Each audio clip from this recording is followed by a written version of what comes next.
बिस्मिल्लाहिर्रहमानिर्रहीम। रमज़ानुल मुबारक में मौलाना खलील अहमद साहब नव्वरल्लाहु मरकदहू का मामूल। मैंने अपने आका हज़रत मौलाना खलील अहमद साहब नव्वरल्लाहु मरकदहू को मुतअद्दिद रमज़ानों में देखा है कि बावजूद ज़ौफ़ और पीराना साली के मगरिब के बाद नवाफिल में सवा पारा पढ़ना या सुनाना और उसके बाद आध घंटा खाना वगैरह ज़रूरियात के बाद हिंदुस्तान के क़ियाम में तकरीबन 2 सवा 2 घंटे तरावीह में खर्च होते थे और मदीना पाक के क़ियाम में तकरीबन 3 घंटे में इशा और तरावीह से फरागत होती।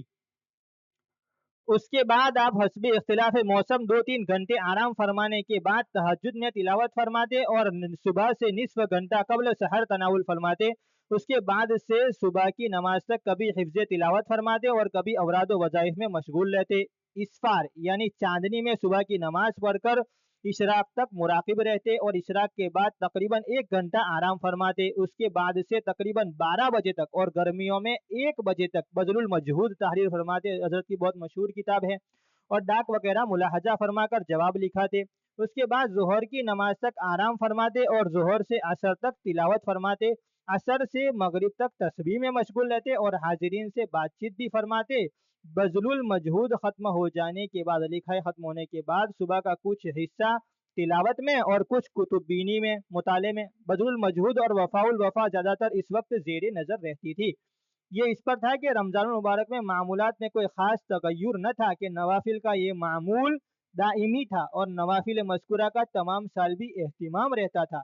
अलबत्ता रकात के तूल में रमज़ानुल मुबारक में इजाफा हो जाता था, यानी कि रात ज़्यादा लंबी हो जाती थी। वरना जिन अकाबिर के यहाँ रमज़ानुल मुबारक के ख़ास मामूलात मुस्तकिल थे, उनका इत्तिबा तो हर शख्स से निभना भी मुश्किल है।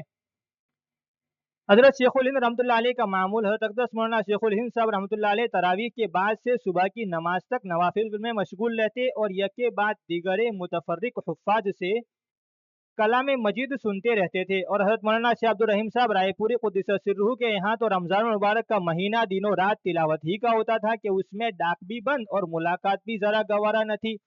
बाज़ मखसूस खुद्दाम को सिर्फ इतनी इजाज़त होती थी कि तरावीह के बाद जितनी देर हज़रत सादी चाय के 1-2 प्यालियाँ नोश फरमाएँ, इतनी देर हाजिर खिदमत हो जाया करें। बुजुर्गों के ये मामूलात इस वजह से नहीं लिखे जाते कि सरसरी निगाह से उनको पढ़ लिया जाए या कोई तफरीही फ़करा उन पर कह दिया जाए, बल्कि इसलिए हैं कि अपनी हिम्मत के मुआफिक उनका इत्तिबा किया जाए और हत्तल वसा पूरा करने का एहतिमाम किया जाए कि हर लाइन अपने मखसूस इम्तियाजात में दूसरे पर फाइक हैं। जो लोग दुनियावी मशाकिल से मजबूर नहीं हैं, क्या ही अच्छा हो कि 11 महीने ज़ाये कर देने के बाद 1 महीना मर मिटने की कोशिश कर लें। मुलाजिम पेशा हजरात जो 10 बजे से 4 बजे तक दफ्तर में रहने के पाबंद हैं, अगर सुबह से 10 बजे तक कम अज़ कम रमज़ानुल मुबारक का महीना तिलावत में खर्च कर दें तो क्या दिक्कत है? आखिर दुनियावी ज़रूरियात के लिए दफ्तर के अलावा अवकात में से वक्त निकाला ही जाता है। और खेती करने वाले तो न किसी के नौकर न औकात के तगय्युर में उनको ऐसी पाबंदी कि उसको बदल न सके या खेत पर बैठे बैठे तिलावत न कर सके। और ताजिरों के लिए तो इसमें कोई दिक्कत ही नहीं कि इस मुबारक महीने में दुकान का वक्त थोड़ा सा कम कर दें या कम अज़ कम दुकान ही पर तिजारत के साथ तिलावत भी करते रहा करें कि इस मुबारक महीने को कलाम इलाही के साथ बहुत ही ख़ास मुनासबत है। अब कैसी मुनासबत है आगे देखिए।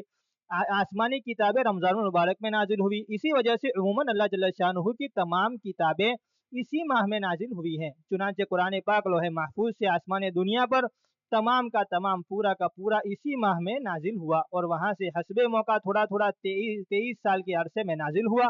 उसके अलावा हज़रत इब्राहीम अला नबीना व अलैहिस्सलातु वस्सलाम के सहीफ़े इसी माह की यकुम या 3 तारीख को अता हुए और हज़रत दाऊद अलैहिस्सलाम को ज़बूर 18 या 12 रमज़ान को मिली और हज़रत मूसा अलैहिस्सलाम को तौरेत 6 रमज़ानुल मुबारक को अता हुई और हज़रत ईसा अलैहिस्सलाम को इंजील 12 या 13 रमज़ानुल मुबारक को मिली, जिससे मालूम होता है कि इस माह को कलाम इलाही के साथ खास मुनासबत है।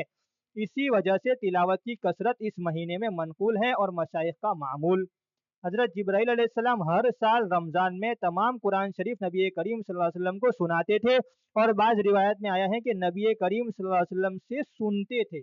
उलमा ने इन दोनों हदीसों के मिलाने से कुरान पाक के दौर करने का जो आम तौर से राइज है इस्तेहबाब निकाला है, यानी मुस्तहब है। बिल जुमला तिलावत का खास एहतिमाम जितना भी मुमकिन हो सके करे और जो वक्त तिलावत से बचे उसको भी ज़ाय करना मुनासिब नहीं कि नबी करीम सल्लल्लाहु अलैहि वसल्लम ने इसी हदीस के आखिर में 4 चीज़ों की तरफ खास तौर से मुतवज्जे फरमाया। और इस महीने में उनकी कसरत का हुक्म फरमाया, कलिमा तय्यबा और इस्तिग़फ़ार और जन्नत के हुसूल और दोज़ख से बचने की दुआ।